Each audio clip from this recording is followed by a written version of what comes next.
ചൂരൽമലയിൽ നിന്ന് മുണ്ടക്കൈയിലേക്ക് കടക്കുന്നതിനുള്ള ബെയിലി പാലം നിർമ്മാണം പുരോഗമിക്കുകയാണ്. നാവികസേനയുടെ നേതൃത്വത്തിലാണ് പ്രവർത്തനം ഏകോപിപ്പിക്കുന്നത്.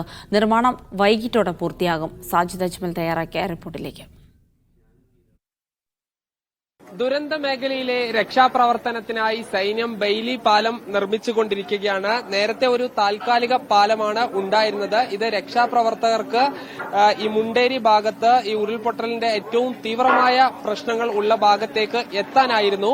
സാധാരണ ഇത്ര വലിയ ദുരന്തമുണ്ടാകുന്ന സ്ഥലത്തും അതുപോലെ തന്നെ സൈന്യത്തിന്റെ മറ്റ് ആവശ്യങ്ങൾക്കുമായാണ് ബെയിലി പാലം നിർമ്മിക്കാറുള്ളത്. സൈന്യം ഈ അവരുടെ പ്രത്യേക ഉപകരണങ്ങൾ ഉപയോഗിച്ചുകൊണ്ട് വളരെ പെട്ടെന്ന് നിർമ്മിക്കുന്ന വളരെ ശക്തിയുള്ള പാലങ്ങളാണ് ബെയിലി പാലം എന്നത്.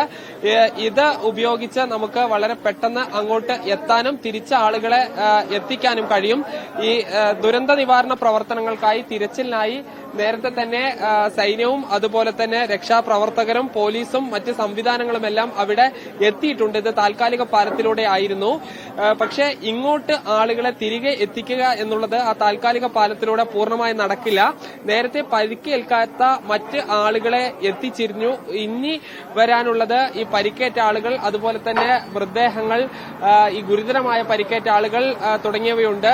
കുറച്ച് ആളുകളെ വ്യോമമാർഗം ഇങ്ങോട്ട് എത്തിക്കും, ആശുപത്രികളിലേക്ക് എത്തിക്കും. ബാക്കിയുള്ള പരിക്കേറ്റ ആളുകളെയും മറ്റു മുഴുവൻ ആളുകളെയും എത്തിക്കാനായാണ് ഈ ബെയിലി പാലം നിർമ്മിക്കുന്നത്. ഈ പാലത്തിന്റെ നിർമ്മാണം കുറച്ച് മണിക്കൂറുകൾ കൊണ്ട് പൂർത്തിയാകും എന്നുള്ളതാണ് പ്രതീക്ഷിക്കുന്നത്.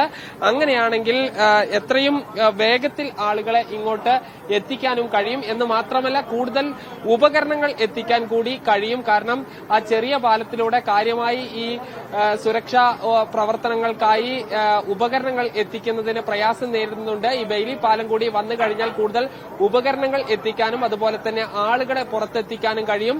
ഏതാനും സമയത്തിനുള്ളിൽ തന്നെ ബെയിലി പാലത്തിന്റെ പണികൾ പൂർത്തിയാകുമെന്നാണ് പ്രതീക്ഷിക്കുന്നത്. ജയ്സൽ ബാബു, പിലാശ്ശേരിക്കൊപ്പം ദുരന്തഭൂമിയായ വയനാടിൽ നിന്നും സാജിദ് അജ്മൽ, മീഡിയ 1.